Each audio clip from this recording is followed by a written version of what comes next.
For this church leader tool, I wanted to share some training that I've used with my own church council and also in a retreat setting with other church councils. Or I know for some folks that might be a board or a vestry or a number of different names, but all the same, that primary leadership group of your church, I wanted to just offer some training that I thought might be helpful. And this training comes from a couple different sources.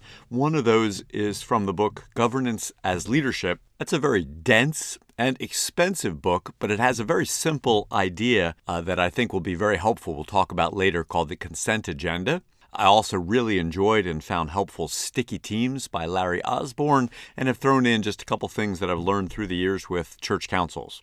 So a couple of things, just some basic principles to start out with for church councils. First and foremost, always focus on mission. Focus on your goal. Focus on your target of how you think about your ministry there. We all know it's easy to travel down a lot of side avenues, rabbit holes, and sometimes that has some value, but always come back to that primary mission. And second, envision great potential. See your church or your organization succeeding powerfully in that vision. See it growing and being vital.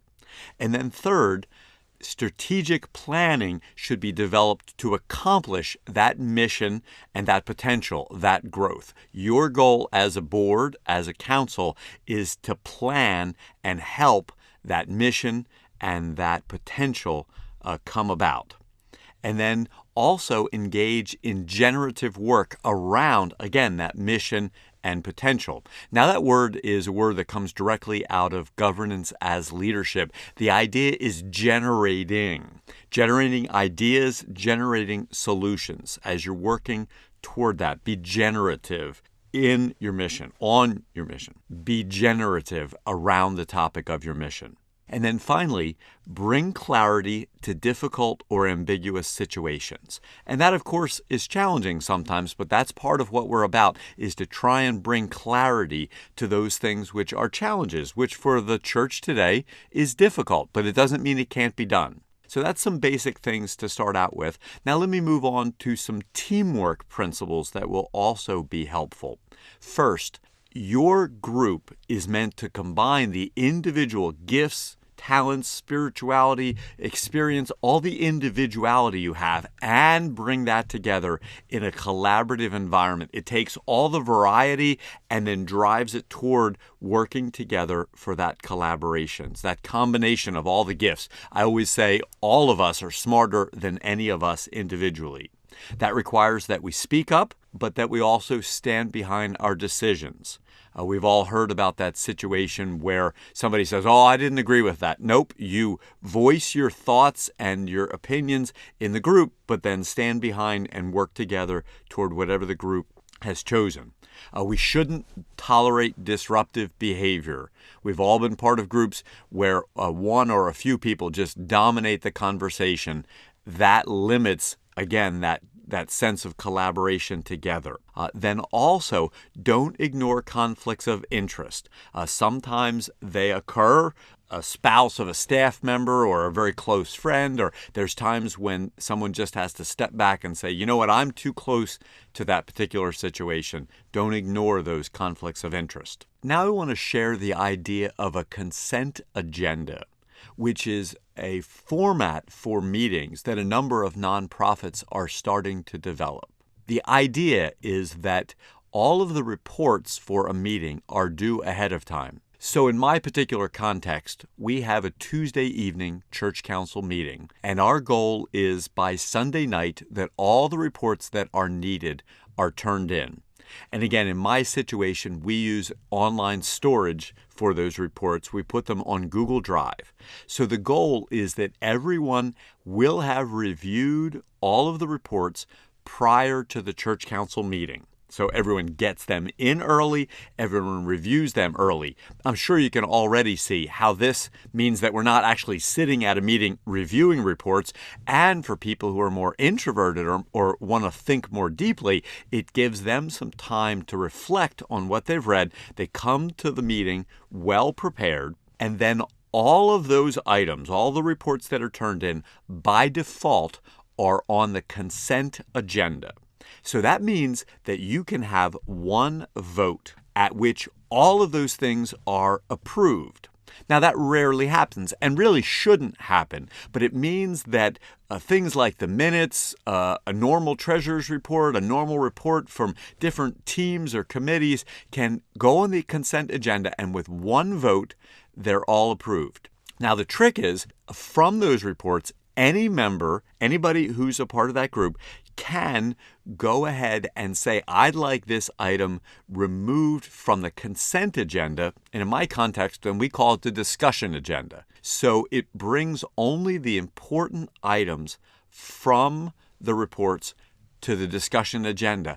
As I'm sure you can already see, that lets us focus on only those items which are most important. The other stuff, one vote, we got it all quick and done, and we vote on that, and then we spend time on those things that are most important. It gives us, as I was describing before, that generative time around the topics that require the most time. That also means that you can't pull something off of the consent agenda simply because you haven't read it. Everyone comes prepared, and they're ready for those topics which need the most time. We've found this to be a wonderful method of concentrating our time and energy on those items which are most important.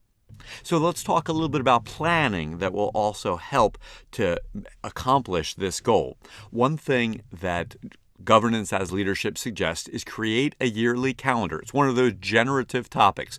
What things on a regular basis, a rough draft of a budget and then a final rough draft, planning recurring meetings like a congregational meeting. When in the year are these things normally done? You put those things on a yearly calendar, and then before the meeting, you check that calendar and make sure that those items are moved over to the agenda for the evening.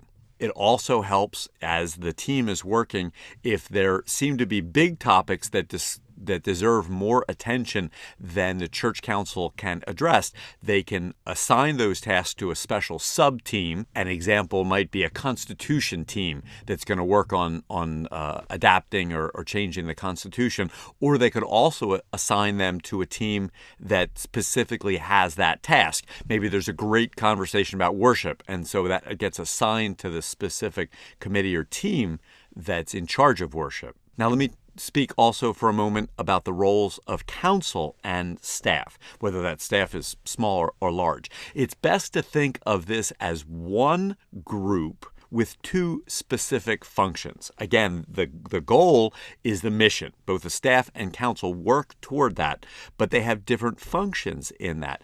The goal, the function of council is to set the mission and vision, and then to hold the staff accountable for implementing the operation of that mission and vision. They should be open and transparent between each other. They need to be in good communication together. The staff, because they have more hours often, should equip the church council with helpful and balanced resources.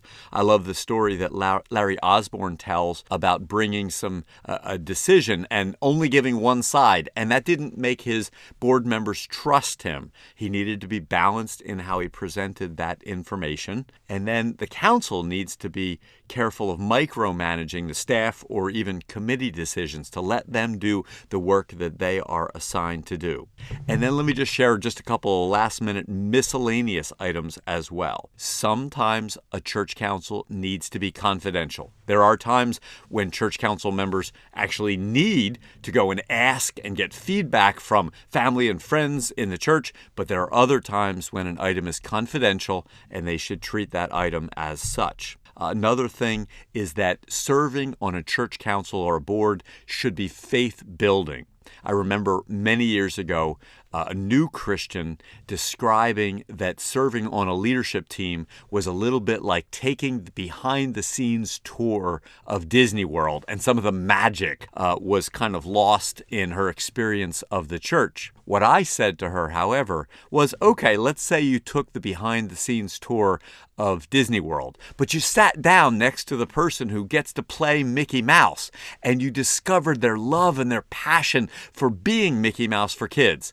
There is a magic in that as well that's deeper, and that's what should happen for those who serve on a church council, that it's faith building and they discover some joy and some passion as a part of that.